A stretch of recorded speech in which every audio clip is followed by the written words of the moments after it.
আমার ভাইরা, বিজ্ঞানীরা যত রিসার্চ করছে তত নিত্য নতুন যন্ত্রপাতি কোরআনের মাধ্যম দিয়ে বানাচ্ছে। সেই খোদার কসম, বিজ্ঞানীরা কোরআন ছাড়া অন্য কোনো ধর্মগ্রন্থ রিসার্চ করে না, বেদ পড়ে না, পুরাণ পড়ে না, গীতা পড়ে না, ভগবত পড়ে না, রামায়ণ পড়ে না, মহাভারত পড়ে না, জেন্দাবাস্তা পড়ে না, গ্রন্থ সাহেব পড়ে না, মনুসংহিতা পড়ে না, উপনিষদ পড়ে না, তৌরিদ পড়ে না, জব্বুর পড়ে না, ইঞ্জিল পড়ে না, পড়ে শুধু আল কোরআন। কোরআনের শুরু থেকে শেষ পর্যন্ত আল্লাহ যে তত্ত্বগুলো কোট করে দিয়েছেন, কিয়ামত অবধি আর নতুন কোনো তত্ত্ব সংযোজনের প্রয়োজন হবে না। জোরে বলুন একটু সুবহানাল্লাহ। এখনও যে যন্ত্র বিজ্ঞানীরা বানাতে পারেনি, আগামীতে ২-১০ বছর হায়াতে বেঁচে থাকলে সে যন্ত্রটাও দেখতে পাবেন। বিজ্ঞানী রিসার্চ করছে সেই যন্ত্র বানানোর জন্য। আমেরিকার বিজ্ঞান, জাপানের বিজ্ঞান, জার্মানের বিজ্ঞান, হল্যান্ডের বিজ্ঞান, ইতালির বিজ্ঞান, সুইডেনের বিজ্ঞান। আমার ভাইরা, এমন করে বিভিন্ন দেশের বিজ্ঞানীরা রিসার্চ করছে একটি জিনিস বানানোর জন্য। কারণ কোরআনের ভিতরে সূত্র ভরা। কোনো কিছু বানাতে গেলে সূত্র আগে খুঁজে বার করতে হয়। সূত্র ছাড়া কোনো জিনিস মানুষ বানাতে পারে না। আর কোরআনের ভিতরে সব যন্ত্র মেশিনের সূত্র আল্লাহ ভরে দিয়েছেন। জোরে বলুন একটু আমিন। যদি বলেন হোয়াট ইজ দ্য ডকুমেন্ট, আমি পরবর্তীতে তথ্য দিয়ে মগজ সাফ করে দেব। আমার ভাইরা, আল্লাহ পাক কোরআনের ভিতরে সূত্রগুলো ভরে দিয়েছেন। যখন এরোপ্লেন পৃথিবীতে ছিল না, এই পৃথিবীতে শূন্য হাওয়ায় উড়ে যাওয়ার জন্য পয়গম্বর সুলাইমান নবীর জীবনী আল্লাহ সূত্র করে কোরআনে ভরে দিয়েছেন। সুলাইমান নবী তাম পৃথিবীব্যাপী যখন বাদশাহিত্য করেছেন, যে রাজদরবারে বসে বসে জনগণের সুখ দুঃখের হিসাব নিকাশ করে সমস্যার সমাধান করে দিতেন।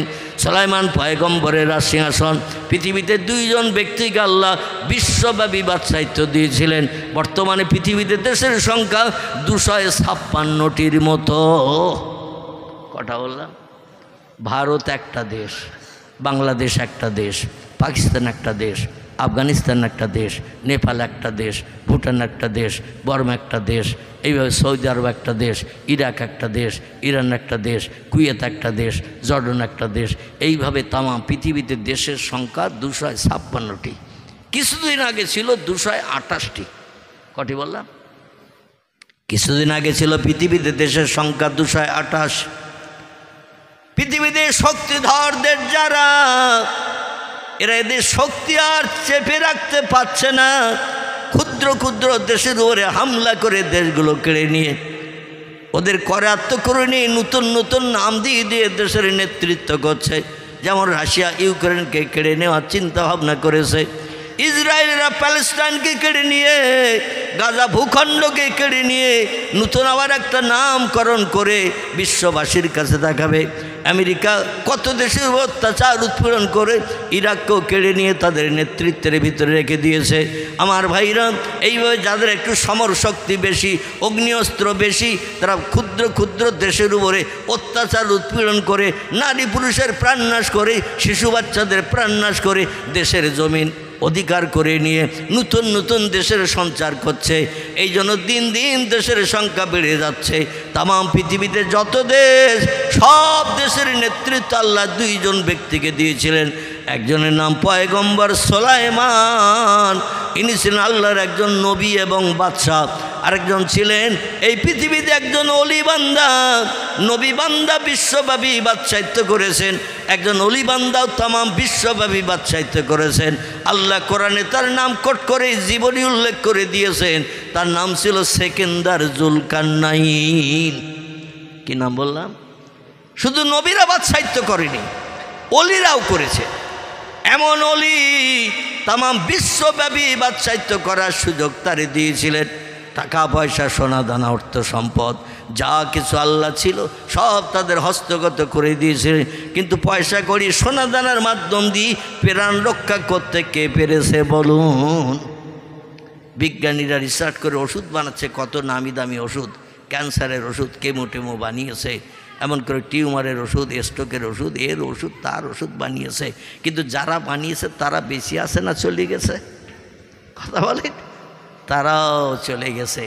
আল্লাহ বলছেন কুল্লু নাফসিন যায়িকাতুল মাউত, প্রত্যেকটি প্রাণীর মরণের স্বাদ চাখানো হবে।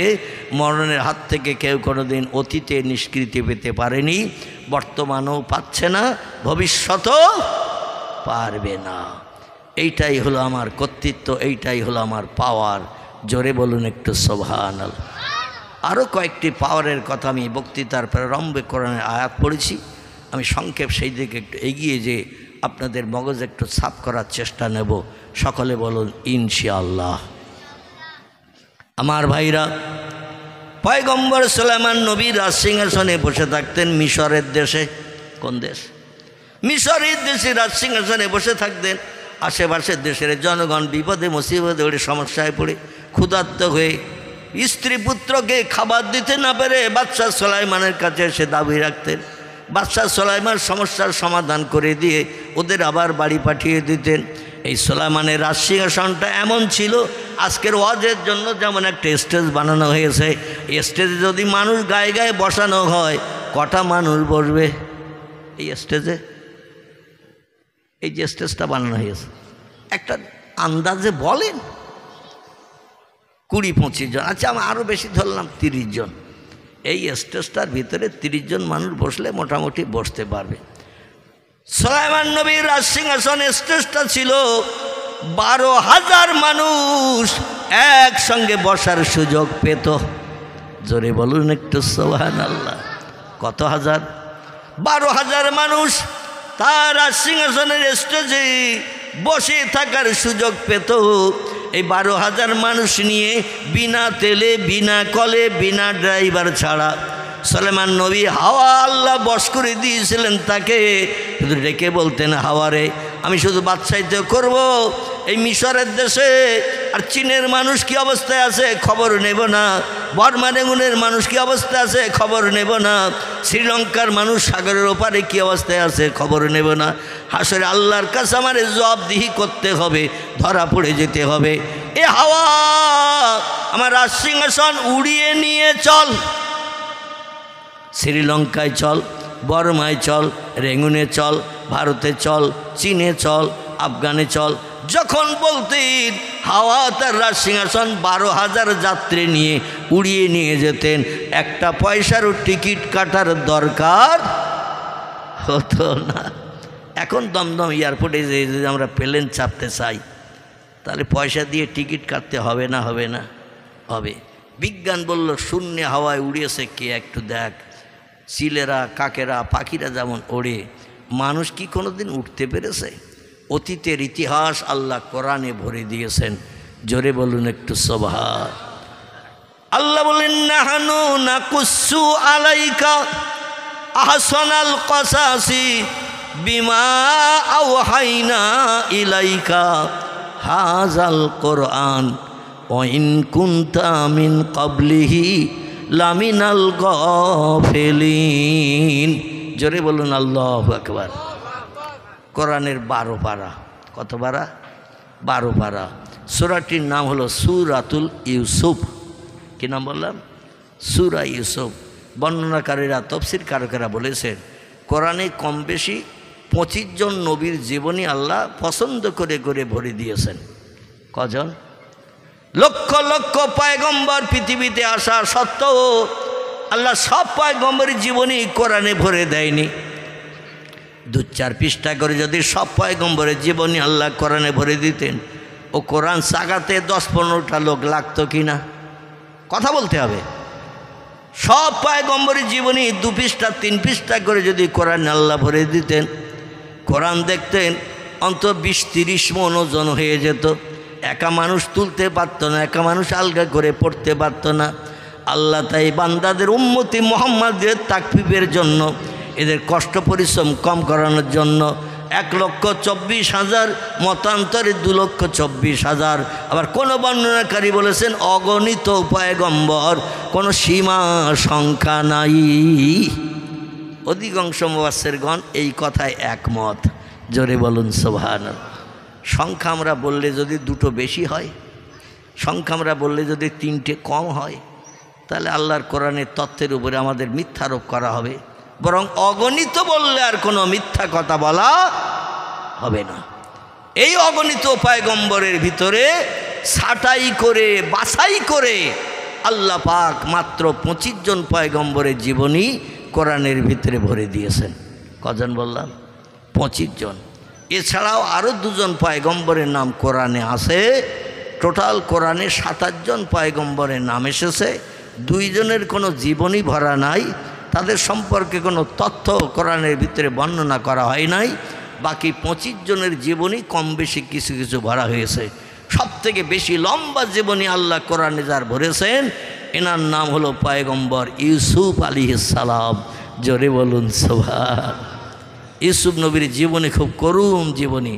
ঘাত প্রতিঘাতে বিপদে মুসিবতে আল্লাহ তারে এই পৃথিবীতে লালন পালন করে আবার মিশর সিরিয়ার দেশের বাদশা বানিয়েছিলেন দীর্ঘদিন। জোরে বলুন একটু সুবহান।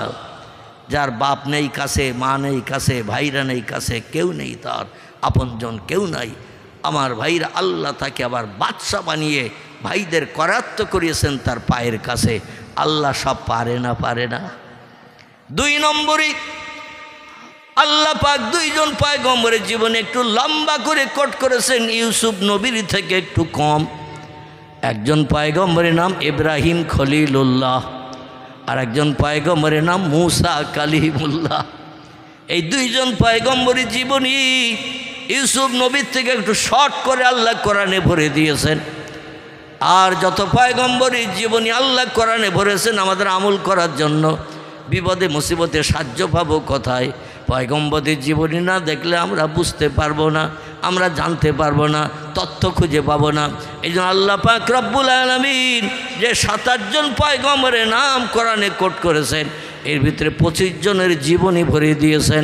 আল্লাহ বলেন নাহনু নাকুসু আলাইকা, ও আমার পয়গম্বর ইউসুফ, আমি একটা সুন্দর ঘটনা তোমার জন্মের আগে, তোমার বাবার জন্মের আগে, তোমার দাদার জন্মের আগে, পদ্দাদার জন্মের আগে, আব্দে মান্নাফের জন্মের আগে, অনেক অনেক দিন পূর্বে এই পৃথিবীতে আমি ঘটনা ঘটিয়েছিলাম। তুমি তার কোনো খবর রাখো না, তার কোনো হদিস জানো না। সেই সমস্ত পুরনো ইতিহাস আমি তোমাকে জানিয়ে মগজ সাফ করে দিচ্ছি।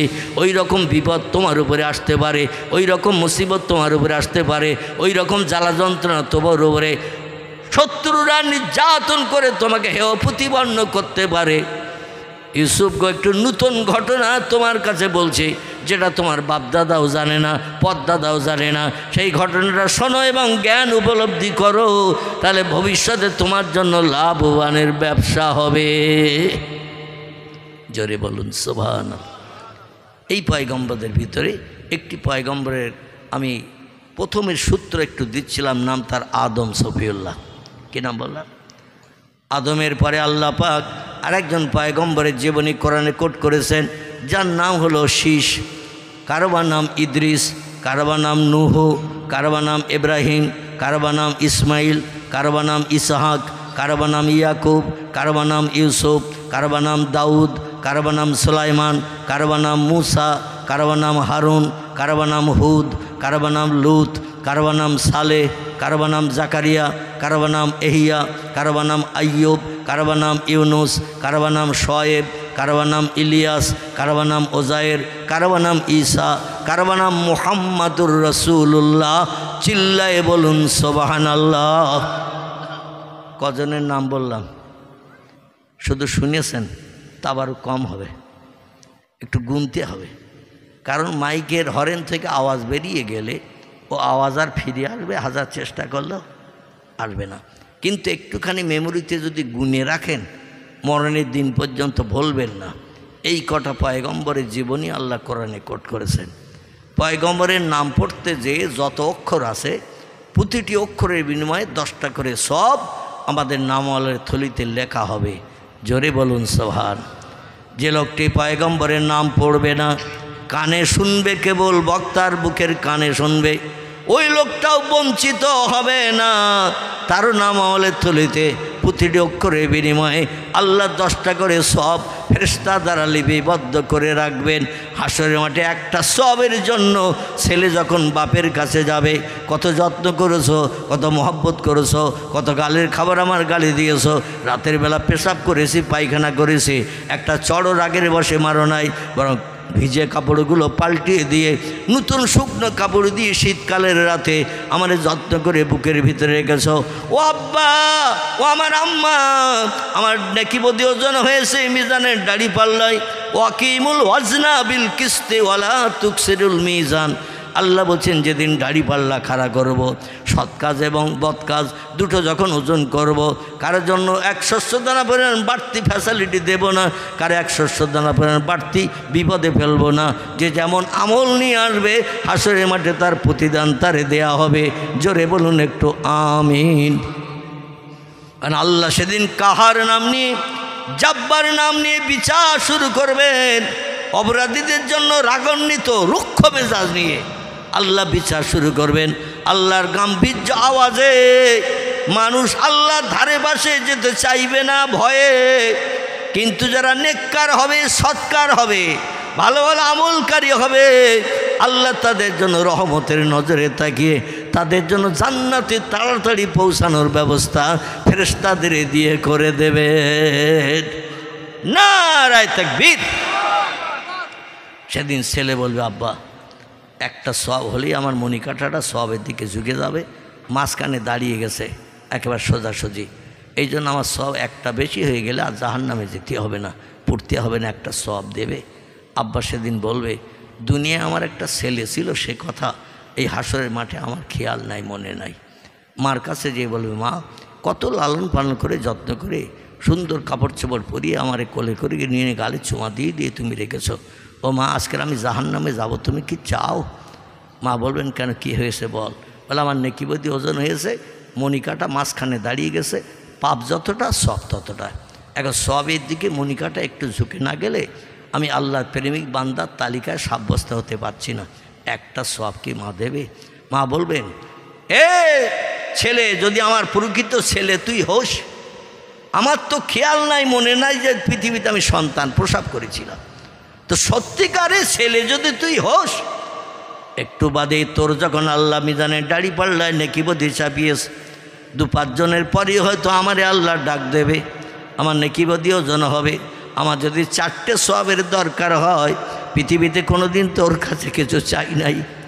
আমার গালের খাবার বার করে চিবিয়ে তোর গালে দিয়েছি নরম করে, যাতে তোর গালে দাঁত ছিল না, শক্ত জিনিস চিবিয়ে দিয়েছি, খেতে সুবিধা হয়। কত সর্বদামি পান্না করে তোরে আগে খাইয়েছি, কত মিষ্টি আমি না খেয়ে তোরে হাতে তুলে দিয়েছি। ও ছেলে, দুনিয়ায় কোনো প্রতিদান নেই নাই, একটুখানি দাঁড়া, আমার নেকিবতী যখন ওজন হবে 2-4টে যদি কম পড়ে যায়, মা হিসাবে আমার একটু সাহায্য করিস। ছেলে সেদিন বলবে, চাচা আপন পরাণ, কথা বলেন, বাঁচা। এরকম একটা প্রবাদ আছে না? সেদিন কিন্তু বাস্তব সেই ঘটনা ঘটবে। বলে, কোথায় এসে মরিছি? মা আবার 4টে চাচ্ছে, আমার একটার জন্য জাহান্নামে যেতে হচ্ছে। মা আবার চাইছে 4টা। আমি যদি দাঁড়িয়ে আর মায়ের উপকারের জন্য 4টে সওয়াব দিই, 5টা না হলে তো আমার জান্নাতের দরজা দেখা সম্ভব হবে না। ও তখন বলবে, চাচা আপন পরাণ বাসা, পালা পালা, এখানে আর দাঁড়িয়ে থাকিস না। আল্লাহ কোরআনে বলছেন, ইয়াউমা ইয়াফিরুল মারউ মিন আখিহি ওয়া উম্মিহি ওয়া আবিহি ওয়া সাহিবাতিহি ওয়া বানিহি আল আখির। জোরে বলুন একটু আল্লাহু আকবার। আল্লাহ বলছে, সেদিনটা এমন একটা দিন হবে, বাপ মা কারোর সঙ্গে কারো সম্পর্ক রাখবে না, ছেলে বাপেরে চিনবে না, বাপ ছেলেরে চিনবে না, মা মেয়েরে চিনবে না, মেয়ে মায়েরে চিনবে না, ভাই বোনেরে চিনবে না, বোন ভাইরে চিনবে না, কোনো বন্ধু বান্ধব সেদিন কোনো বন্ধুর পাশেও দাঁড়াবে না। আর আল্লাহ সেদিন রাগান্বিত মেজাজ নিয়ে হিসাবের দিন হাসরের মাঠে জব্বার কাহার নাম নিয়ে মেজাজ গরম করে বিচার করবেন। চুল চেরা বিচার হবে। ওয়াকিমুল ওয়াজনা বিল কিস্তি ওয়ালা তুকসিরুল মিজান। জোরে বলুন একটু আল্লাহু আকবার। সেদিন বিচার হবে চুল চেরা বিচার। বাড়তি ফ্যাসিলিটি শস্যদানা পরিমাণ কাউকে দেয়া হবে না, বাড়তি বিপদে শস্যদানা পরিমাণ কাউকে ফেলা হবে না। যে যেমন আমলটা নিয়ে যাবে, আমলের প্রতিদিন আল্লাহ কুদরতি হাতে তারে তাই দিয়ে দেবেন। তবে যারা আল্লাহ প্রেমী খোদা ভক্ত, আল্লাহর প্রেমিক বান্দা পৃথিবীতে যারা হবে, আল্লাহ তাদের উপরে কাহার জব্বার নামের গরম দেখাবেন না। জোরে বলুন একটু সুবহান। এই জন্য আল্লাহ বলছেন, আমি সূরা ফাতিহার 2 নম্বর সেন্টেন্স, 2 নম্বর বাক্যটি হলো আর রহমানির রহিম। জোরে বলুন একটু আল্লাহু আকবার। আছে না নাই? এই আর রহমানির রহিম 2 নম্বর সেন্টেন্সে আছে না নাই? সূরা ফাতিহা পড়তে জানেন না? তা যদি জানেন তাহলে বলছেন না কেন? ঠিক আছে, রহমান নামের যে মানে, রহিম নামেরও সেই একই মানে। নাম দুটো আলাদা, আর দুটো নাম দিয়ে আল্লাহ একটা বাক্য সেন্টেন্স পরিপূর্ণ করেছেন। আর রহমানির রহিম দুটো শব্দ দিয়ে আল্লাহ একটা বাক্য পরিপূর্ণ করেছেন, সেন্টেন্স বানিয়েছেন, আয়াত শেষ করে দিয়েছেন। এই দুটো নাম, একটি নাম হলো রহমান, একটি নাম হলো রহিম। রহমান নামের যে মানে, রহিম নামেরও সেই মানে। নাম দুটি আলাদা, মানে দুটি এক। তিনি অতি বড় দয়ালু, দাতা, মেহেরবান। তার মতো দয়া, তার মতো মায়া বান্দাদের জন্য আর কারো নাই। জোরে বলুন একটু সুবহান।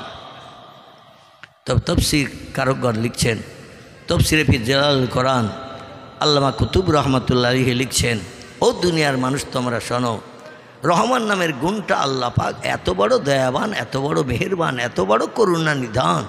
খুব ভালো করে শোনেন, আল্লাহ পাক রহমান নামের মর্যাদা, রহমান নামের গুণটা পৃথিবীতে উম্মতে মুহাম্মাদীদের জন্য দান করে রেখেছেন। উম্মতে মুহাম্মাদীর জন্য দিয়েছেন রহমান নামের গুণ। আর রহিম নামের গুণটা আল্লাহ কুদরতি হাতে রেখে দিয়েছেন। কোথায় রেখেছেন? আল্লাহর কুদরতি হাতে রহিম নামের গুণটা রেখে দিয়েছেন। আর রহমান নামের গুণটা, রহমান নামের মর্যাদাটা, সম্মানটা আল্লাহ পৃথিবীতে উম্মতে মুহাম্মাদের জন্য দান করেছেন। আল্লাহ বলছেন, মদ খাচ্ছ আমি দেখতে পাচ্ছি, মদ খাচ্ছ, বন্ধুর সঙ্গে কথা বলতে বলতে আমি আমার কুদরতি কানে শুনতে পাচ্ছি। সুদের টাকা একেবারে হাত থেকে নিচ্ছ আমি দেখতে পাচ্ছি। আমরা যেটা দেখতে পাই না সেটা দেখতে পাই কে? আমরা যে কথা শুনতে পাই না সেটা আগে শোনে কে? আমরা যে কাজটা তাড়াতাড়ি করতে পারি না সবার আগে ওই কাজটা করতে পারেন কে? তিনি হলেন আল্লাহ সুবহানাহু তাআলা। জোরে বলুন একটু সুবহানাল্লাহ। আল্লাহ বলছেন, আমি রহিম নামের গুণটা হাতে রেখেছি, তো রহমান নামের গুণটা পৃথিবীতে আমার হাবিবের উম্মতের জন্য দান করে দিয়েছি বলে মদ খাচ্ছ দেখতে পাচ্ছি, সুদের টাকা নিচ্ছ দেখতে পাচ্ছি, বিধবার ঘরের দরজার কড়া নাড়ে দিচ্ছ রাত 1:30টার সময়, পাড়ার সব মানুষ ঘুমিয়ে আসে। জীবন যৌবনে ক্ষুধা নিবৃত্তির জন্য বিধবার দুটো ছোট ছোট বাচ্চা আছে, স্বামী তার নাই, আর ফাঁকা জায়গায় তার ঘর। দরজার কাছে খটাৎ করে শব্দ দিলেই বিধবা দরজা খুলে দেয়, কারণ তার সংসার চালানোর কেউ নাই। টাকার বিনিময়ে জীবন যৌবনে ক্ষুধা নিবৃত্তি করে মিন্টু পিন্টু, লালটু, শিল্টু, বল্টু এই রকম নামের কিছু মানুষ, আব্দুর রহমান, আব্দুল মোমেন, আব্দুল করিম, আব্দুল সাত্তার, আব্দুল জব্বার, এরকম নামের মানুষেরাও পর্যন্ত চরিত্র নষ্টের জন্য বিধবার দরজার কড়াই যে ঘা দেয় না, দেয় না। আল্লাহ বলছে, সব দেখতে পাই, পরের পুকুরের মাছ ধরে খাচ্ছ দেখতে পাই, অপরকে গালে চপেটাঘাত করছ দেখতে পাই, মানুষের প্রাণ নাশ করছ রাত্রি গভীরে দেখতে পাই, বিবি বাচ্চারে বিধবা তিম বানিয়ে আব্দুর রহমানের প্রাণ নাশ করে দিচ্ছ আমি দেখতে পাই। কিন্তু আমি আল্লাহ ইচ্ছা করলে সঙ্গে সঙ্গে প্রতিশোধ নিতে পারি, সঙ্গে সঙ্গে অ্যাকশান করতে পারি, উপযুক্ত শিক্ষা দিতে পারি। আল্লাহ পারে না? পারে না? আচ্ছা, আল্লাহ কি জ্বরে টরে থাকে? আল্লাহ কি ঘুমিয়ে টুমিয়ে থাকে? আল্লাহ কোরআনের সূরা 3 পারায় সম্ভবত আয়াতুল কুরসির ভিতরে আল্লাহ জানাচ্ছেন, লা তাখুযুহু সিনাতু ওয়ালা নাউম। জোরে বলুন আল্লাহু আকবার। অসুবিধা হচ্ছে না তো? আমি ইচ্ছা করলে শুধু কেসাই গাইতে পারি, ইচ্ছা করলে শুধু ইতিহাস বলতে পারি, কিন্তু কোরআন ও হাদিস যদি বলা না হয় আমি মনে করি ওই মজলিসটা শুকনো মজলিস। কি মজলিস? শুকনো মজলিস। ওতে কোনো রসকস পাওয়া যাবে না, আল্লাহর রহমত পাওয়া যাবে না। যে মজলিসে কোরআন হাদিসের আলোচনা হয় কোরআন হাদিসের ব্যাখ্যা করে মানুষের মগজ সাফ করা হয়, ওই মজলিসে আল্লাহ খুশি হয়ে যে রহমতের দরজা খুলে দেন। জোরে বলুন সুবহানাল্লাহ। এই জন্য একটু আলোচনা করছি। সবার ভালো লাগছে তো নাকি? যদি না লাগে বলবেন, স্টার্টিং আমার হাতে, ঘুরিয়ে অন্য রাস্তায় চালিয়ে দেব ইনশাআল্লাহ। কারণ স্টার্টিং তো আমার হাতে। যদি বলেন যে হুজুর এই রোডে যাব না, আমরা বসিরহাট টু বারাসাত যাব, মালঞ্চ হয়ে যাব না এদিক থেকে কলকাতায়, আমি সঙ্গে সঙ্গে স্টারিং ঘুরিয়ে দেব। তবে শুধু কেচ্ছা কাহিনী আর গল্পগুজব শুনে লাভ আমাদের ভবিষ্যৎ জীবনে হবে না। তার ভিতরে অনেক ভুল ভ্রান্তি ঢুকতেও পারে। ঠিক বললাম না ভুল বললাম? কিন্তু কোরআন হাদিসের আলোচনার ভিতরে কোনো ভুল ঠোকা সম্ভব নয়। আল্লাহ বলছেন লা তাখুযুহু সিনাতুন ওয়ালা নাউম। ও বান্দারা, আমার জীবনে কোনোদিন ঘুম লাগে না, আমি ইচ্ছা করেও কোনোদিন ঘুমাই না, 24 ঘন্টা প্রতিদিন জেগে থাকি। জোরে বলুন একটু সুবহান। মুসা নবী তুর পাহাড়ে যেয়ে আল্লাহর সঙ্গে কথা বলতে যেয়ে আল্লাহরে বলছেন, আল্লাহ তুমি কি ঘুমাও না? মুসা নবী বলছে, আল্লাহ তুমি কি ঘুমাও না? আল্লাহ ডেকে বলছেন, এ পয়গম্বর মুসা, আমি যে ঘুমাই না এটা কি তোমার বিশ্বাস হয় না? মুসা বলছে, না মিয়া রব্বি, বিশ্বাস হয়, তবে মনের ভিতরে খুঁটখুট করে। না ঘুমিলে তো শরীর রোগগ্রস্ত হবে, পাগল মার্কা হয়ে যাবে, গোসল করবে না, খাবে না। যারা ঘুমোয় না 2 দিন 10 দিন 20 দিন না ঘুমালেও ম্যাড মার্কা হয় না? তো তুমি সারা জীবন ঘুমাও না, তো তুমি পাগল টাগল হয়ে যাও না? আল্লাহ বলছেন, মুসা দেখতে চাস না শুনতে চাস? আমি যে ঘুমাই না, ভালো থাকি, আমার ঘুম লাগে না, ইচ্ছা করেও ঘুমাই না, এটা তুই দেখতে চাস না শুনতে চাস? মুসা বলেন, আল্লাহ গল্প শোনার থেকে চোখই দেখা ভালো। আচ্ছা, পয়গম্বরদের জ্ঞান সাধারণ মানুষের জ্ঞানের থেকে বেশি না কম? সব থেকে সেরা জ্ঞানী হলেন তিনি, যিনি হলেন আমাদের সকলের মালিক, সকলের স্রষ্টা, যার নাম হলো আল্লাহ সুবহানাহু ওয়া তাআলা। তিনি বলছেন, অমা উতিতুম মিনাল ইলমি ইল্লা কালিলা। জোরে বলুন আল্লাহু আকবার। ও মানুষ, তোমাদের মগজে যে জ্ঞান, যে জ্ঞানের মাধ্যম দিয়ে ক্যালকুলেটর বানিয়েছো, কম্পিউটার বানিয়েছো, রিমোট কন্ট্রোল বানিয়েছো, স্যাটেলাইট বানিয়েছো, ইন্টারনেট বানিয়েছো, উপগ্রহ বানিয়েছো, চন্দ্রযান বানিয়েছো, পাতাল রেল বানিয়েছো, হিমঘর বানিয়েছো, কোল্ড স্টোর হিমঘর বানিয়েছো, রেডিও বানিয়েছো, ভিডিও বানিয়েছো, ভিসিআর বানিয়েছো, এমনকি মোবাইল মেশিন পকেটে পুরে तमाम বিশ্বকে ঠান্ডা করে দিয়েছো। ঠিক না ভুল? আমরা বাজারে বাজার করতে যাই, থলি কাছে করে নিয়ে, বাড়ি মেহমান এসেছে 2জন 3জন, তাদের একটু আপ্যায়ন করতে হবে। বাজারে যেয়ে মালটাল কেনাকাটা করে থলিতে ভরে নিয়ে এবার পকেটে হাত দিছি। পকেটে হাত দিয়ে দেখি সব নেওয়া হয়েছে, টাকা আনা হয়নি। আচ্ছা, এরম ভুল হয় না? তখন দোকানদারে বলি, ভাই থলিটা রাখো, আমি একটু বাড়িতে ঘুরিয়ে আসি। বলে, পয়সা দিয়ে যাও? বলছে, পয়সা দেবো, মালও থলিতে ভরেছি, কিন্তু পকেটে হাত দিয়ে দেখি পয়সা আনা হয়নি। মাঝে মাঝে এরম ভুল হয় না? কিন্তু আর এক পকেটে হাত দিয়ে দেখে মোবাইলটা রয়েছে। মোবাইল কোনোদিন ভোলে না। হাটে মাঠে পথে, শ্বশুর বাড়ি জামার বাড়ি, যেখানেই যায় মোবাইলটা আগে পকেটে ভরে নেয়। টাকা দিতে নিতে মাঝে মধ্যে ভুল হয়। ঠিক বললাম না ভুল বললাম? মাঝে মধ্যে ভুল হয়।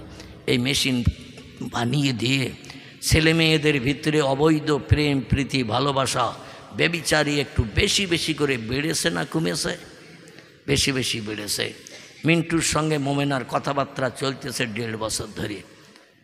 2 জন কবে বিয়ে হবে, সংসার জীবনে সুখ ভোগ করবে চিন্তায় ব্যস্ত। কারণ পিতা মাতা আপনজন তারা দেখাশুনো না করলে তো বিয়ে হয় না। হঠাৎ করে মেয়েটার বিয়ের ডেট হয়েছে, কোনো কর্তৃপক্ষরা এসে পছন্দ করেছে, বিয়ের ডেট করেছে 13 দিন পর। কতদিন? 13 দিন পর। ঠিক 3 দিন আর বিয়ের দিন আসতে বাকি।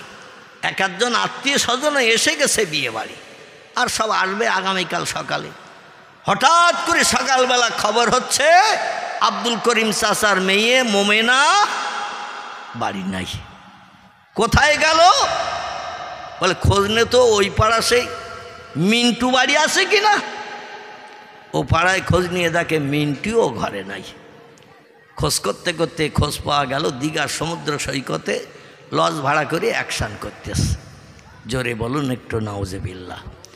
এই জিনিসটা মোবাইল মেশিন হওয়ার কারণে বেড়েছে না কমেছে? মানুষের চরিত্র এখন পশুর চরিত্র থেকেও নিকৃষ্ট হয়েছে। উলাইকা কাল আনআম বালহুম আদল। আল্লাহ বলছেন মানুষ পশুর চরিত্র অলা হয়ে যাবে, বরং বালহুম আদল, তার থেকে আরও নিকৃষ্ট হবে। পশুর মগজে জ্ঞান নাই, মানুষের মগজে জ্ঞান অনেক বেশি। সব সৃষ্টির থেকে আল্লাহ মানুষের মগজের জ্ঞান দিয়েছেন বেশি। তা আল্লাহ বলছেন তোমরা যেন ধারণা করিও না ক্যালকুলেটর বানিয়েছে বলে, কম্পিউটার বানিয়েছে বলে, রিমোট কন্ট্রোল বানিয়েছে বলে, স্যাটেলাইট বানিয়েছে বলে, এমন করে পৃথিবীতে ইন্টারনেট বানিয়েছে বলে, মোবাইল মেশিন বানিয়ে হাজার হাজার মাইল দূরের ফটো বাড়ির রান্নাঘরে দেখাতে পারছ বলে ধারণা করি না আমার থেকে তোমাদের জ্ঞান বেশি। আল্লাহ বলছেন ওমা উতীতুম মিনাল ইলমি ইল্লা কালিলা। ও মানুষ, তোমাদের মগজে যে জ্ঞান, যে জ্ঞানের মাধ্যম দিয়ে হাজারো হাজারো যন্ত্র মেশিন বানিয়ে বিশ্ববাসীর মুখে হাসি ফুটিয়েছ, তোমাদের জ্ঞান কতটা তোমরা কি জানো? আমার কোরআনের সত্যবাণী শুনে নাও, ইল্লা কালিলা। তোমাদের মগজের জ্ঞান হলো আমার জ্ঞানের কাছে সামান্যতম। জোরে বলুন একটু সুবহানাল্লাহ। বাড়াবাড়ি করো না, অহংকারী করো না। ইন্নাল্লাহা লা ইউহিব্বু মান কানা মুখতালান ফাখুর। জোরে বলুন আল্লাহু আকবার। যারা যন্ত্রপাতি মেশিন দিয়ে বানিয়ে অহংকার করে, আমার মতো বড় বিজ্ঞান আর কেউ নাই। আল্লাহ এই অহংকার যেন করিও না, আমি আল্লাহ, আমার উপরে তোমরা কেউ নও। জোরে বলুন সুবহানাল্লাহ। তোমরা যেটা পারো না আমি সেটা পারি, তোমরা যেটা দেখতে পাও না আমি সেটা দেখতে পাই, তোমরা যে কথাটা শুনতে পাও না আমি সে কথা শুনতে পারি। শুধু তাই নয়, আমি কিয়ামত পর্যন্ত তোমাদের সময় দিলাম, আমার সামঞ্জস্য হতে পারো কিনা একটু চেষ্টা করো। তোমরা তো সময় ততটা পাবে না। নাতি নাতকুর যারা আসবে পরবর্তী জেনারেশান, তাদেরও বলে যেও তারা আবার বুড়ো হয়ে মারা যাবে, তাদের বাচ্চা কাচ্চা পৃথিবীতে প্রজন্ম যারা নতুন নেবে তারাও যেন তাদের বাচ্চা কাচ্চাদের বলে যায় আল্লাহর পাওয়ার সম্পর্কে। আল্লাহ কোরআনে কিছু তথ্য কোট করেছেন আর বলেন এই তথ্যের অধিকারী আমি, এই ক্ষমতার অধিকারী আমি। আমরা নাকি আল্লাহর সামঞ্জস্য হতে পারবো না। ও আমাদের নাতি নাতকুড়েরা, ভবিষ্যতে চেষ্টা করে তোমরা যন্ত্র মেশিন বানিয়ে আল্লাহর সামঞ্জস্য হতে পারো কিনা একটু দেখিও, তাহলে আল্লাহর কোরআনের কথা মিথ্যা প্রমাণ করা যাবে। চিল্লাই বলুন নাউজুবিল্লাহ। 1450 বছর বয়স হলো কোরআনের, আগামীতে আরও হবে যতদিন কিয়ামত না হবে। আল্লাহর কোরআনের কথার সঙ্গে পৃথিবীর কোনো দেশের মানুষ কি সমান শক্তিশালী হতে পারবে? আল্লাহ বলছে কোরআনের একটা আয়াতে তত্ত্ব দিলাম, আজ থেকে চেষ্টা চালাও, মরণের দিন পর্যন্ত চেষ্টা চালাও, নাতি নাত করে ধরো বলে যাও আমার সামঞ্জস্য হতে পারো কি না, আমার মতো শক্তিশালী হতে পারো কি না। আমি গোটা 3 তথ্য দিলাম এই আয়াতে। আল্লাহ বলছেন বিসমিল্লাহির রহমানির রহিম তুলিজুল লাইলা ফিন নাহারে ওয়া তুলিজুন নাহারা ফিল লাইল। জোরে বলুন একটু আল্লাহু আকবার। ওয়া তুখরিজুল হাইয়া মিনাল মাইয়িতে ওয়া তুখরিজুল মাইয়িতা মিনাল হাইয়্যি ওয়া তারযুকু মান তাশাউ বিগাইরি হিসাব। জোরে বলুন একটু আল্লাহু আকবার। আয়াতের বাংলা অর্থ হলো আল্লাহ বলছেন আমি রাতের বেলা দিন বানাই, দিনের বেলা রাত করি। ডাকো রুশোরে ডাকো, প্লেটারে ডাকো, হেগেলের ডাকো, ক্যান্টের ডাকো, ভাওয়েলের ডাকো, জার্নালের ডাকো, মিলির ডাকো, টমাস কার্লাইলের ডাকো, উইলিয়াম মুরের ডাকো, অ্যাডওয়ার্ড গিবনের ডাকো, গ্যালিলিওর ডাকো। বড় বড় বিজ্ঞানী যারা পৃথিবীতে ধরারে সরা করে দিয়েছে তাদের ডেকে বলো আল্লাহর মতো হতে পারবে কি না। আল্লাহ বলছেন রাতের বেলা দিন করি, দিনের বেলা রাত করি।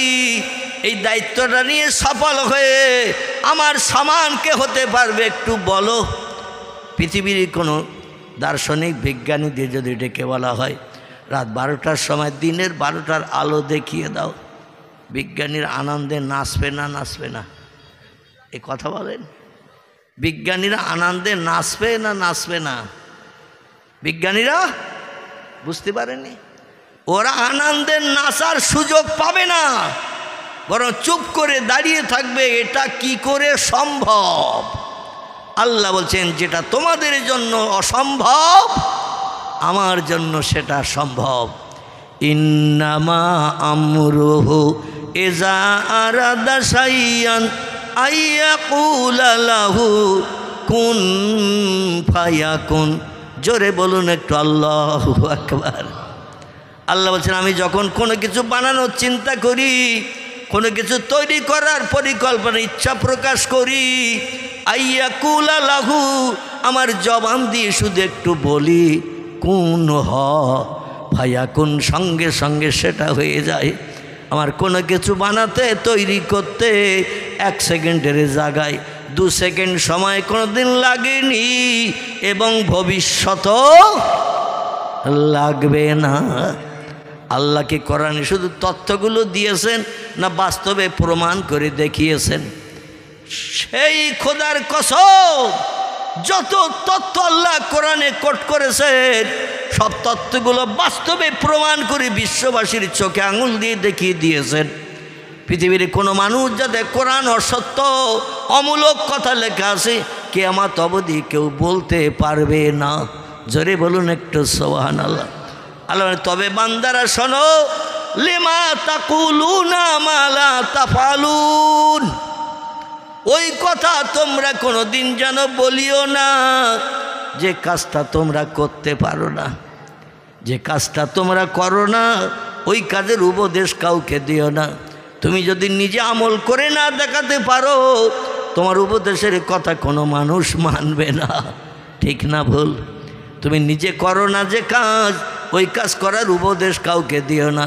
আগে নিজে করে দেখাও, তারপরে উপদেশ দাও। তোমার দেখা দেখি মানুষেরাও সেটা করতে পারবে, করতে শিখবে। জোরে বলুন একটু সুবহানাল্লাহ, নারায়ে তাকবীর। আল্লাহ বলছেন শুধু রাতের বেলা দিন করি না, দিনের বেলাও রাত করি না, বরং আমি মরারে জেন্দা করি, জেন্দারও মারি।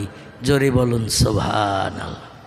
আচ্ছা, মরারে আল্লাহ জেন্দা করতে পারে? পারে। আবার জেন্দারে আল্লাহ মারতে পারে? ডাক্তার দেখিয়ে এসেছে কলকাতা আর.এন. টেগোর হসপিটাল, দেবী শেঠির হসপিটাল, যে হসপিটালে আমি অপারেশন করেছিলাম গত 18ই জানুয়ারি 2024। দেখতে দেখতে 1 বছর 7-8 দিনের মতো হয়েছে আমার অপারেশান। যেখানে আমি অপারেশন করেছিলাম আমেরিকা থেকে ডাক্তার আসে, সেখানে এসে রুগীদের অপারেশন করে সুন্দরভাবে তাদের আবার সুস্থ করে বাড়িতে পাঠিয়ে দিয়ে দেয়। কারণ এখানকার ডাক্তার, আমেরিকার ডাক্তার, জাপান জার্মানির ডাক্তারেরা বাই ফ্লাইটে করে দমদমে এসে নামে, এসে বড় বড় অপারেশানগুলো করে দিয়ে আবার চলে যায় তারা। টাকাও এইরকম নেয়। যাই হোক, আমার অপারেশনের আগের দিন 11,60,000 টাকা জমা দিতে হয়েছিল অপারেশনের আগের দিন। এটা ডাক্তার খরচ বাবদ। তো যাই হোক, এই টাকা জমা দিয়ে 10 দিন হসপিটালে রেখে 21টা সেলাই আছে আমার পেটে, একেবারে পাঁজরের কাঠির তলা থেকে নিয়ে কুস্কির গোড়া পর্যন্ত 21টা সেলাই, পুরো পেট ফেড়ে ফেলে একজনের পেট থেকে কিডনি আমার পেটে আম গাছের কলমের মতো জুড়ে দিয়েছে। সকলের পেটে 2টো করে কিডনি, আমি অধম, আমার পেটে এখন কিডনি একটা। তবে আল্লাহর অফুরন্ত রহমত, আমি কিছুই বুঝতে পারি না যে আমার একটা কি 2টো আছে। একটাই মানুষের জন্য যথেষ্ট। আল্লাহ কত বড় দয়াবান, কত বড় মেহেরবান, কত বড় করুণা নিধান। প্রত্যেক মানুষের পেটে কিডনি 2টো করে দিয়েছে। কোনো প্রয়োজন নেই 2টোর, কোনো দরকার নেই। যেটা আমি অনুভব করছি, আমি একটাতেই যথেষ্ট। চলাফেরা করছি এবং হাগাচিল্লা করে ওয়াজও করছি। গত কার্তিকের 2 তারিখ থেকে আমি স্টেজে ওঠা শুরু করেছি। তবে দৈনন্দিন প্রোগ্রাম করি না, 2 দিন 4 দিন রেস্ট নেই করি। তো আমি হাঁকাচিল্লা করে ওয়াজ করি, 1.5 ঘন্টা, পরে 2 ঘন্টা, 2 ঘন্টা ওয়াজ করি। ডাক্তারের নির্দেশ আছে 1.5 ঘন্টার বেশি যেন বক্তব্য রাখবে না, রাত 11টার পরে যেন ওয়াজের মজলিসে থেকে ঘুম কামাই করবে না। যদি হুকুমের খেলাপ করো ইনফেকশন হয়ে তুমি আবার মারা যেতে পারো। এই ভয়টা মাঝে মাঝে মগজে জাগে। তবে সেই খোদার কসম, আমি ডাক্তারের উপদেশের থেকে আমার আল্লাহর উপরে তাক্কাল ভরসা করি বেশি। জোরে বলুন সুবহানাল্লাহ। তুমি ডাক্তারি মতে তথ্য দিয়েছো ঠিকই আছে, কিন্তু আমার আল্লাহ যদি মরারে জেন্দা করতে পারে, জেন্দারে এক মুহূর্তে কোন বললে যদি মারতে পারে, সে আল্লাহর উপরে ভরসা করা ভালো না খারাপ? ভালো। যাই হোক, আমি আপনাদের কাছে দোয়া চাই। আমার সভাপতি ভাই হাবেজ সাহেব কারি সাহেব বলছিলেন যে হুজুরকে আমরা আর পাবো না, এইরকম চিন্তা ভাবনা ছিল, কিন্তু আল্লাহ হুজুরকে শেফাই কুল্লিয়া দিয়ে আবার আমাদের সঙ্গে চারি চক্ষের মিলন ঘটাচ্ছেন। এজন্য আমরা আল্লাহ শুকরিয়া করি। লক্ষ লক্ষ মানুষ অধমের জন্য তাহাজ্জুদের নামাজ পড়ে রাতের গভীরে চোখের পানি ফেলে কান্না করে আমার জন্য দোয়া করেছে। এমন কিছু ভক্ত আমার আছে, রাতের বেলা আমার ওয়াজ না শুনে ঘুমোয় না। এই সেদিন গেলাম আমি দক্ষিণ 24 পরগনার মগরাহাট 20 কিলোমিটার দূর থেকে শীতের রাতে, সেই মেরিগঞ্জ থেকে কোথায় মহিষমারি, ওইখান থেকে চলে এসেছে আমার সঙ্গে দেখা করতে। বলে হুজুর, এই আমরা দুই অধম, একই মাদ্রাসায় চাকরি করি, ছেলে মেয়েদের পড়াশোনা করাই, আর দুজন যখন শুয়ে পড়ি দুজনের বালিশের মাঝখানে আপনার ক্যাসেট শুনতে শুনতে ঘুমিয়ে পড়ি। আপনার ওয়াজ না শুনলে আমাদের ঘুম লাগে না। আমি আল্লাহ পাক শুধু ওয়াজ শোনালে হবে না, ওয়াজ মতো আমল করিয়ে আল্লাহর প্রেমিক বান্দার তালিকায় আপনাদের নাম নথিভুক্ত করুন। সকলে বলুন আমিন। আমার ভাইরা, কিছু মানুষ অধমের ভালোবাসে। বাংলাদেশ, আসাম, ত্রিপুরা, মেঘালয়, সুরাট, মিরাট, রাজস্থান, গুজরাট, মহারাষ্ট্র, উত্তরপ্রদেশ, বিহার, তামিলনাড়ু, এমন করে কর্ণাটক পর্যন্ত আল্লাহ অধমকে নিয়ে গেছেন। আর সারা বাংলাদেশের 64টা জেলার ভিতরে আমি 9 বছরে 52টার মতো জেলা আমি ঘুরে বেড়িয়েছি। এতদিন পুরো 64 হয়ে যেত। 3 বছর কঠিন রোগে আক্রান্ত থাকার কারণে আমি বাংলাদেশে পা দিতে পারিনি। এবছরও অনেক জায়গা থেকে ফোন করেছে, ঢাকা, গাজীপুর থেকে, কুমিল্লা থেকে, সিলেট থেকে, ময়মনসিংহ থেকে, আমার ভাইরা গাইবান্ধা থেকে, এমন করে রাজশাহী থেকে, হুজুর একটু আসেন, নওগাঁ থেকে ফোন করছে, এখনও ফোন করছে। আমি বললাম ছেলেরা আমাকে এবছর আর যেতে দিচ্ছে না ভাই, বেয়াদবি ক্ষমা করবেন। তবু একটা ছেলের দাওয়াত আমি না নিয়ে পারলাম না। গত 29শে অক্টোবর মালয়েশিয়ায় থাকে ছেলেটা, নাম তার হাসান। কি নাম বললাম? হাসান। মালয়েশিয়ায় থাকে। সেইখান থেকে ফোন করে বলছে হুজুর এবছর আসছেন না, আমরা চালিয়ে নেব, আগামী বছর আল্লাহ সুস্থ রাখলে অবশ্যই আমাদের জলসায় 29শে অক্টোবর আগামী 2025-এর আপনি দাওয়াতটা লিখে নেন, আসতে হবে। আমি পূর্বে 3 বার গিয়েছি, যথেষ্ট সেবা যত্ন মহব্বত ভালোবাসা দেয়, যার কারণে আমি বললাম ভাই লিখে নিচ্ছি, আল্লাহ সুস্থ রাখলে আগামীতে যাব। ছেলেরা এবছর আর যেতে দিচ্ছে না। এখন যেটা আমি বলতে চাইছিলাম, মানুষ যেটা পারে না আল্লাহ সেটা পারে কি না? না কোরআনে শুধু বলতে হয় তাই আল্লাহ বলেছে? নাউজুবিল্লাহি মিন জালিক। আল্লাহ কোরআনে কোনো তথ্য এমন দেন নাই যেটা বাস্তবে রূপদান করে মানুষকে দেখান নাই। জোরে বল সুবহান। একটা ছোট্ট তথ্য দেই। তথ্যটি হলো এই, পয়গম্বর মুহাম্মদ রাসূলুল্লাহ সাল্লাল্লাহু আলাইহি ওয়াসাল্লামের ছোট মেয়ে, যার নাম ছিল উম্মুল মুমিনিন সাইয়্যিদাতুন নিসা হযরতে ফাতেমাতুজ জহরা রাদিয়াল্লাহু আনহা। নাম জানেন তো নাকি? যাকে সাইয়্যিদাতুন নিসা বলা হয়েছে, যার অনুমতি ছাড়া পৃথিবীর কোনো দেশের মেয়ে জান্নাতের দরজা দিয়ে ঢুকতে পারবে না। জোরে বলুন সুবহানাল্লাহ। রাসূল বলেন ফাতেমা, আমল 4টে করলেই তুমি জান্নাতে সরদারিনী নারীর খেতাব পাবে। আল্লাহ তোমার আমলটা খুব পছন্দ করে নিয়ে সব নারীদের ঊর্ধ্বে তোমার মর্যাদা রাখবেন। জোরে বলুন সুবহান। ফাতেমা বলেন মা হিয়া ইয়া আবি মুহাম্মদ ইবনে আব্দুল্লাহ। পয়গম্বর আমার আব্বা যান, আপনি বলুন আমল 4টি কী কী?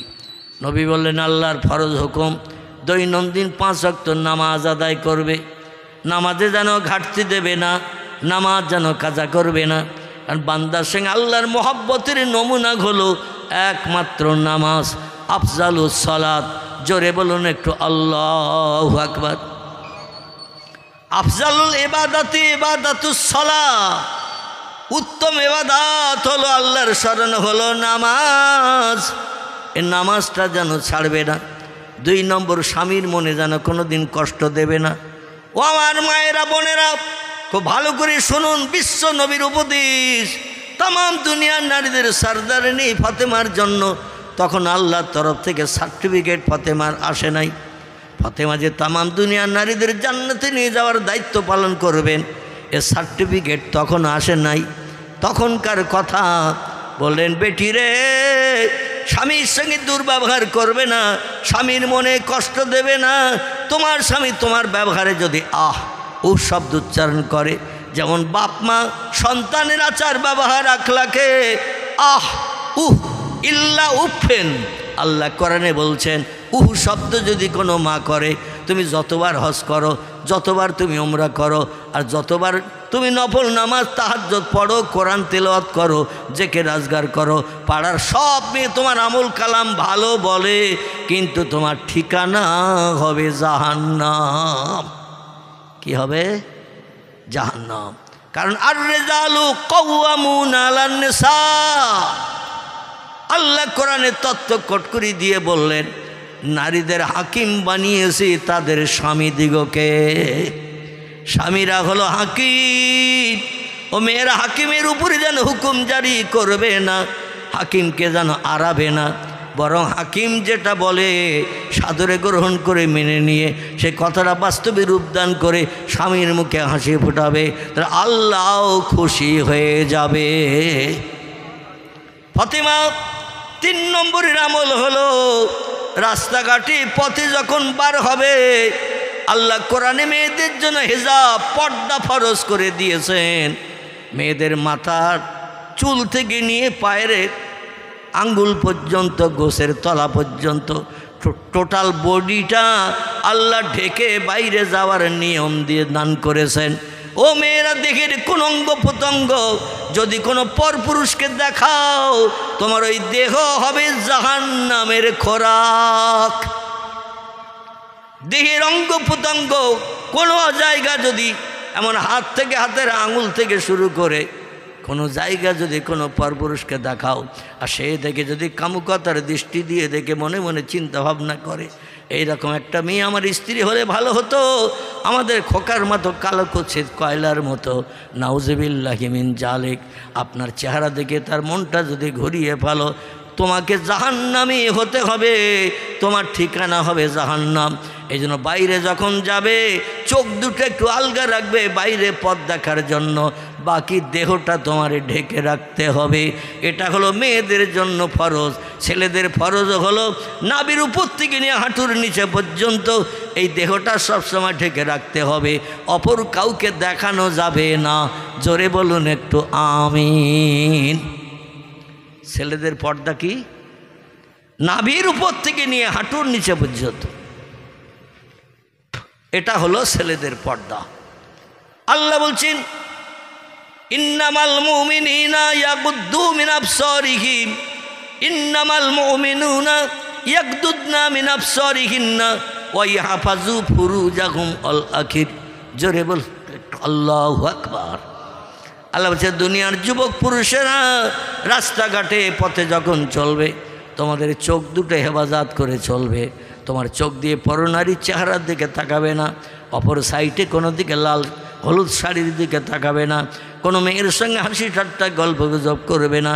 তোমার স্ত্রী ছাড়া তোমার সঙ্গে কথা বলার, হাসি ঠাট্টা গল্প করার বৈধতা আর কোনো নারীর জন্য দেওয়া হয় নাই। জোরে বলুন একটু সুবহান। মামাতো বোন, খালাতো বোন, ফুফুতো বোন, পাড়া প্রতিবেশী বোন, বন্ধুর বোন, এদের নিয়ে যদি হাসি ঠাট্টা গল্প গুজব করো, তার চেহারার দিকে তোমার চোখ দিয়ে যদি তাকাও, তোমার চোখ নাপাক হয়ে গেল। আর ওই নাপাক চোখ আমার পবিত্র জান্নাতে কোনো দিন ঢুকবে না। কারণ জান্নাত হলো পবিত্র জায়গা। পবিত্র জায়গায় যেতে গেলে পবিত্র বডি নিয়ে যেতে হবে। চোখে যদি ময়লা মাখাও, ও ময়লা পরিষ্কারের জন্য সাবান দেয়া হবে। কি দেয়া হবে? আমাদের জামা কাপড়ে গায়ে কাদা ময়লা লাগলে একটু সাবান টাবান দেই না, কাপড় চোপড়ে ময়লা লাগলে সার্ফো টার্ফও দেই না। আল্লাহ বলছেন, আমি সার্ফও বানিয়ে রেখেছি। সাবান ইন্টারন্যাশনাল লাক্স, কেয়া সাবান বাংলাদেশের বিখ্যাত সাবান। আমাদের দেশে গ্লিসারিন আছে, লাইফ বয় আছে না, বিভিন্ন ময়লা পরিষ্কারের জন্য। আবার অনেক সাবান দিলেও ময়লা পরিষ্কার হয় না। যেমন গাবের আঠার দাগ যদি কাপড়ে লাগে, কলার আঠার দাগ যদি লাগে, শুধু সাবান দিলে পরিষ্কার হবে? কথা বলেন? পরিষ্কার হবে না। তখন ওরে ধোপার বাড়ি দিতে হবে ওই কাপড়, কারণ ওরা স্পেশাল ভ্যানিশ দিয়ে ডলিয়ে ডলিয়ে ময়লা তুলবে। ঠিক বললাম না ভুল বললাম? আল্লাহ বলছেন চোখে যদি ময়লা মাখাও, তোমার ঠোঁট দিয়ে যদি অবৈধ মেয়ের সঙ্গে গল্প গুজব করো, এই শেষ করে দিয়েছি, একটুখান ধৈর্য ধর বাপ। অবৈধ মেয়ের সঙ্গে যদি গল্প গুজব করো, তোমার জবান নাপাক হয়ে গেল। পেজি ফুরুলি পাপড় জলস উপলক্ষ করে ফুচকা কিনে যদি আব্দুল মোমিন চাচার মেয়ের দাও, তোমার হাত নাপাক হয়ে গেল। কোনো মেয়ে টেলিফোনে ডাকছে, আমি আমড়াতলায় এসেছি, তুমি একটু তাড়াতাড়ি দেখা করে যাও। এখানে অবশ্য এরকম হয় না, হয়? আল্লাহু আকবার, আমি মনে করছিলাম এখানে বোধহয় হয় না। শিয়াল সব জায়গায় ডেকেছে, ঠিক কি না? শিয়াল সব জায়গায় ডেকেছে, মানে এক জায়গায় ডাকলে আর এক জায়গায় ডাক শুনে হু হু করে, ঠিক কি না? এই জন্য সব জায়গায় শিয়াল ডেকেছে। আমার ভাইরা, আপনি অবৈধ মেয়ের সঙ্গে যদি আমড়াতলায় তেঁতুল তলায় দেখা করতে যান অজান্তে, দুনিয়ার কেউ দেখছে না, দেখছে কে? জোরে বলেন আল্লাহ। আল্লাহ বলছেন ওই যে পায়ে হেঁটে গেছো অবৈধ প্রেমিকের ডাক শুনে, তোমার পাও নাপাক হয়ে গেল, চোখ নাপাক হলো, ঠোঁট নাপাক হলো গল্প করার কারণে, অবৈধ প্রেমের গল্প। হাত নাপাক হলো ফুসকা দেওয়ার কারণে, পায়ে হেঁটে গেলে আমড়াতলায় তেঁতুল তলায় পাও নাপাক হয়ে গেল। আরে নাপাক বডি আমার জান্নাতে ঢুকবে না যত সময় বডির ময়লা পরিষ্কার না হবে। আল্লাহ বলছেন বডির ময়লা পরিষ্কারের জন্য ইন্টারন্যাশনাল লাক্স নামে একটা সাবান বানিয়েছি। সাবানের নাম হলো জাহান্নামের আগুন। কি নাম বললাম? জাহান্নামের আগুন। এই সাবান বানিয়েছি, যতদিন ময়লা পরিষ্কার না হবে আমার ফেরেশতারা ভ্যানিশের মতো লাগিয়ে লাগিয়ে শুধু ঘষবে। যখন ময়লা পরিষ্কার হয়ে যাবে আগুনের দ্বারা, উৎখুল বাবাকা, আমার জান্নাতের দরজা দিয়ে ভিতরে ঢোকো, ভিতরে চলে যাও, বাকি জিন্দগি আর কোনো সাবান মাখানো হবে না। জোরে বলুন সুবহানাল্লাহ। লা ইয়ামুতু ওয়ালা ইয়াখরুজ ফিহা। জান্নাত এমন একটা জায়গা যেখানে কোনো দিন মরণ হবে না এবং কোনো দিন কাউকে বলা হবে না 27 বছর আছিস, একটু বাইরে আয়, ওই জায়গায় আর একজন এসে ঢুকে একটু সুখ ভোগ করুক, এরকমটা হবে না। আল্লাহ নবী বলছেন একজন ব্যক্তি জান্নাতে যাবে সব থেকে কম আমল নিয়ে। ফামাইয়া আমাল মিসকাল যাররাতিন খায়রান ইয়ারাহ ওয়া মাইয়া আমাল মিসকাল যাররাতিন শাররান ইয়ারাহ।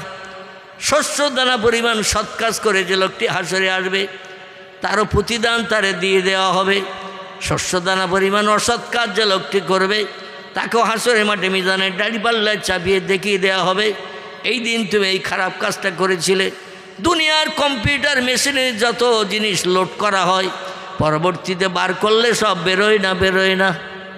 ব্যাংকে দেখবেন কম্পিউটার মেশিন আছে, যত লোক ব্যাংকে টাকা রাখে সবার নাম লেখা, কার অ্যাকাউন্টে কত, কম্পিউটার টিপলে বেরোয় না। আল্লাহ তো অপারক নয়। আল্লাহ বলছে তোমাদের দুই কাঁধে দুইজন ফেরেশতাকে কম্পিউটার মেশিন দিয়ে বসিয়ে রেখেছি, দৈনন্দিন যা কিছু করছো কম্পিউটার মেশিনে সব লোড করছে। হাসরের মাঠে যেদিন হাজির হবে, আলিয়ামা নাকতেমু আলা আফওয়াহিম ওয়া তুকাল্লিমুনা আইদিহিম ওয়া তাশহাদু আরজুলুহুম বিমা কানু ইয়াকসিবুন। জোরে বলুন একটু আল্লাহু আকবার। আল্লাহ বলবেন সেদিন জবানে মোহর মেরে দিয়ে দেব, জবান দিয়ে আর কথা বলার সুযোগ দেব না। তোমার হাত দুটো কথা বলবে, পা কথা বলবে। ও বান্দা তুমি কি কি করেছো সব কিছু ফেরেশতারা আলগা করে কম্পিউটার মেশিনের মতো তুলে ধরবে। তুমি বলবে আল্লাহ আমি এ কাজ করিনি। আল্লাহ বললেন তোমার কথা বিশ্বাস, তার ডকুমেন্ট কি? বলে আমার হাত জানে, পা জানে। আল্লাহ বলছে যদি জানে তোমার হাত পারে আমি জবান খুলে দিচ্ছি, তথ্য দিই। এ হাত বল অমুকের পুকুর থেকে রাত 1টার সময় জাল ফেলে 3.5 কেজি রুই মাছ ধরে এনেছিলি কিনা? হাত বলে আল্লাহ আমি জানি। ও লোভের বসে পড়ে অমুকের পুকুরে ভাতকুলো দিয়ে কলা গাছের ঝোপের পাশে দাঁড়িয়ে 1 খামন জাল ফেলে দিয়েছিল আর 3.5 কেজি রুই মাছ উঠে গেছিল, কাঁধে করে নিয়ে বাড়ি এসেছিল, আমি সব জানি। জোরে বলুন একটু সুবহানাল্লাহ। সেদিন পা বলবে আল্লাহ আমারে নিয়ে হাঁটিয়ে নিয়ে গিয়েছিল, ওর করাত তো আমার উপরে দিয়েছিলে, ওর হুকুম মানার জন্য দায়িত্ব দিয়েছিলে, তা আমি কোনো প্রতিবাদ করিনি, যা করতে বলতো তাই করতাম। এখন তার শাস্তি যা হয় তাই দাও, এতে আমার কোনো আপত্তি নাই। হাতও আপনার বিপক্ষে যাবে, পাও আপনার বিপক্ষে যাবে, আপনার দেহ পিঞ্জর যা কিছু আছে সব আমাদের বিপক্ষে যে আল্লাহর দরবারে সাক্ষী দেবে। সেদিন লাজবাব হয়ে যে জাহান্নামে যেতে হবে। জোরে বলুন একটু নাউজুবিল্লাহ, জোরে বলুন নাউজুবিল্লাহ। পয়গম্বর মুহাম্মদ রাসূলুল্লাহ বলছেন, ফাতেমা, 1 নম্বরের আমল হলো আল্লাহর ইবাদত বন্দেগী করতে হবে, দৈনন্দিন 5 ওয়াক্ত নামাজ। 2 নম্বর পর্দা পুশিদার ভিতরে থাকতে হবে। চেহারা তোমার দেখবে কেবল তোমার স্বামী। বেনারসি শাড়ি পরো, কপালে টিপ দাও, চোখে আই পালিশ দাও, ঠোঁটে ঠোঁট পালিশ দাও, হাতে চুড়ি পরো, যা কিছু তোমার সাজার ইচ্ছা সব সাজো, তবে পরপুরুষকে দেখানোর জন্য নয়। তোমার সাজগোজ যা কিছু আছে সব তোমার স্বামীরে দেখাও। তোমার স্বামী দেখে যেন মনে মনে ধারণা করে 47 বছর বয়স হয়ে গেছে খোকার মার, এখনও যেন 18 বছরের মতো দেখাচ্ছে। অন্য জায়গার বিয়ে করতে যাবে না, বিয়ে করার চিন্তা থাকবে না। এজন্য মেয়েরা সাজগোজ করবে, এটা শরীয়তের বিধান, তবে পরপুরুষকে মামাতো ভাই, খালাতো ভাই, ফুফুতে ভাইকে দেখানোর জন্য নয়, পাড়ার বন্ধুর ভাইকে দেখানোর জন্য নয়। যত পারো সাজো, টিপ লাগাও কপালে, আই পালিশ লাগাও চোখে, ঠোঁট পালিশ লাগাও ঠোঁটে, হাতের আঙুলে, এমন করে নখের উপরে তুমি নখ পালিশ দাও, যা দেবে দাও, পায়ে রং দাও তাও দাও, আপত্তি নাই। তবে কেবল স্বামীরে দেখার জন্য, অপরকে দেখার জন্য যদি সাজো, তোর অঙ্গ প্রত্যঙ্গগুলো আল্লাহ পাক জাহান্নামের আগুনে ময়লা পরিষ্কার করবে। যদি ময়লা আমরা পরিষ্কার করতে না চাই তাহলে আর আগুনে পড়তে হবে না। জোরে বলুন একটু সুবহানাল্লাহ। আল্লাহ যেন আমাদের ইসলাম শরীয়তের বিধান মোতাবেক চলা তৌফিক দান করেন। ফাতেমা বলছেন, ইয়া আবি, 2টো আমলের কথা বললেন। আর 2টো কি? নবী বলছেন, তোমার স্বামীর সঙ্গে ব্যবহার খুব ভালো রাখবে, স্বামীর মনে যেন কষ্ট দেবে না, দুঃখ দেবে না, ব্যথা দেবে না। স্বামীর হুকুম জারি করে কোনো কাজ করতে বলবে না, বরং সব কাজ তোমার হাতে করবে। প্রয়োজনে তোমার স্বামীকে নরম মনে একটু সাহায্য করতে বলবে। আমি পয়গম্বর প্রয়োজনে আমার বিবি আয়েশার তরি তরকারি কুটে দিয়েছি, প্রয়োজনে উনানের ভিতরে কাঠ চালিয়ে দিয়েছি, প্রয়োজনে ভাত বেড়ে এক জায়গায় বসে খেয়েছি, প্রয়োজনে 1 গ্লাসে 2 জন খেয়েছি, 1 প্লেটে 2 জন 2 পাশে আমরা খাঞ্চায় বসে খেয়েছি। জোরে বলুন সুবহান। নবী বলছেন, 1 প্লেটে স্বামী স্ত্রী বসে যদি খায়, আল্লাহ খাওয়াটা ইবাদতে গণ্য করে দেয়। আল্লাহ ওটা ইবাদতে গণ্য করেন, শুধু পেট পুজো নয়। তবে মামাতো ভাইয়ের সঙ্গে নয়, ফুফুতো ভাইয়ের সঙ্গে নয়। মাঝে মধ্যে ফুফুতো ভাই এসেছে 3 বছর পর, বিয়ে 3 বছর পর, বলে আমার কথা মনে পড়েছে তোর? মেয়েটা বলছে আসবো আসবো করি তো, সেই নানান কাজে ব্যস্ত থাকি, আসতে পারি না। বলে তোরে এমন খাওয়ান আজকের খাও, আমার কথা যেন ঘুরতে ফিরতে উঠতে বসতে তোর মন থেকে না যায়। বলে কি খাওয়াবি? বলে একটা পান সুন্দর করে সাজিয়ে তুই গাল হা করবি আর তোর গালে আমি দিয়ে দেব। এই কথাটা যেন সারা জীবন তোর মনে থাকে। কিন্তু খোঁজ নিয়ে দেখা গেল 31 বছর বিয়ে হয়েছে স্ত্রীর সঙ্গে, কোনোদিন একটা পানির গ্লাসও তুলে ধরেনি স্বামীর গালে। ঠিক বললাম না ভুল বললাম? একটা পানের খেলেও কোনোদিন স্বামীর গালে স্ত্রী তুলে ধরতে পারেনি। বলে তোমার হাত কি পক্ষঘাত হয়েছে? তুমি তুলে খেতে পারছো না, আমার আবার দিয়ে তুলে দিতে হবে। এখানকার মারা অবশ্যই নাম বলে টলে না। হ্যাঁ হ্যাঁ, এখানে সব ভালো, এখানে সব ভালো। এতে আমি বদনা দিলে আমার রাস্তার পার পাবো না, রাস্তার পেরুতে পারবো না। আমার ভাইরা, মা ফাতেমাতুজ জোহরা বলেন, প্রাণের পিতা 4 নম্বরের আমলটা কি বলুন? আল্লাহ নবী বলছেন, ফাতেমা 4 নম্বরের আমল হলো 2 পায়ের মাঝখানে যন্ত্রটাকে হেফাজত করতে হবে। খবরদার 2 পায়ের মাঝখানে আল্লাহ নারী পুরুষকে যে যন্ত্র দিয়েছেন সংসার জীবনে শ্রীবৃদ্ধির জন্য, সন্তানাদের আওলাদ বাড়ানোর জন্য, স্ত্রীর গুপ্তাঙ্গ ব্যবহার করবে স্বামী, স্বামীর গুপ্তাঙ্গ ব্যবহার করবে স্ত্রী। এছাড়াও অন্য কোনো ব্যক্তি যেন তাতে হাত বাড়াতে না পারে। যারা চরিত্র সংরক্ষণ করে রাখবে, আল্লাহ তাদের সব থেকে বেশি ভালোবাসেন। নবীজি বলছেন আরবাউ ইজা কুন্না ফিকা ফালা আলাইকা, ও পৃথিবীর মানুষ, 4টি আমল যদি পাকাপাকি করে নিতে পারো পুরুষেরা, ফালা আলাইকা, আর কোনো জিনিসের প্রয়োজন তোমাদের হবে না। মা ফাতাকা মেনুহু, 4টি আমল তোমাকে জান্নাতে নিয়ে যাওয়ার জন্য যথেষ্ট হবে। জোরে বলুন একটু।